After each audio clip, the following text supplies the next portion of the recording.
De 1994 à 2020, l'institution a connu 16 administrations, dont une par intérim.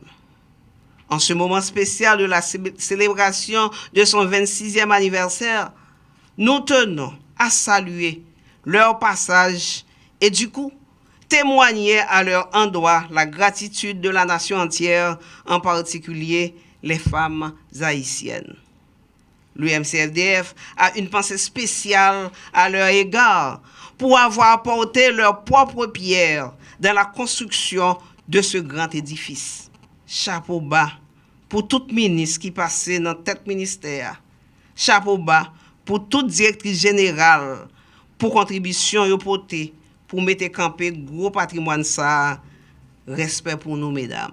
Après 26 ans d'existence, permettez-moi de vous rappeler que l'histoire du MCFDF a aussi été marquée par une certaine fragilité du fait de nombreuses remises en question de son existence par des gens mal informés et à un moment de son histoire par des tenants du pouvoir. L'argument principal prétexté pour la fermeture du ministère de la Condition féminine aux droits des femmes MCFDF tourne autour de raisons budgétaires et de la faiblesse de son bilan et de le remplacer par un ministère dit de la famille. En nous référant sur les diagnostics de genre, le tableau révèle ce qui suit. En Haïti, selon l'enquête sur mortalité, morbidité et l'utilisation des services EMUS 6, les femmes représentent à peu près 51% de la population.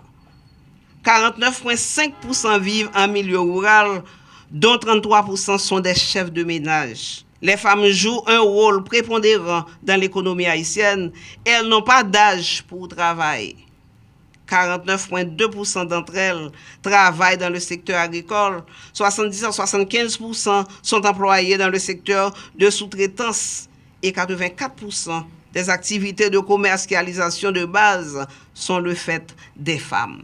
Qui peut témoigner dans toute l'histoire de ce pays avoir remarqué un club de femmes jouant au domino, aux cartes, au cours de la journée, peut-être la nuit ou un jour férié? Fort de ce constat, le combat contre des images stéréotypées, la division sexuelle du travail et les inégalités de genre en termes d'accès et de contrôle des ressources, la hiérarchisation des pouvoirs dans les relations et échanges entre les femmes et les hommes devient de plus en plus urgent.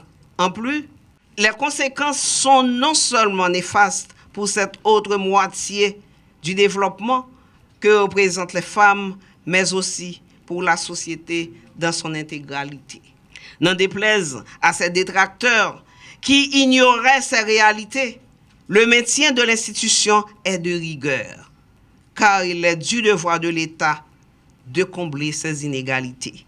Sans avoir la prétention de présenter un bilan sur les grandes réalisations du MCFDF en son 26e printemps, je préfère vous recommander de jeter un coup d'œil sur des documents phares élaborés par l'institution, que ce soit sur les politiques publiques en matière de genre, des textes de loi votés par le Parlement, des rapports au bilan, des rapports au pays, sur les différentes conventions ratifiées par Haïti, et j'en passe.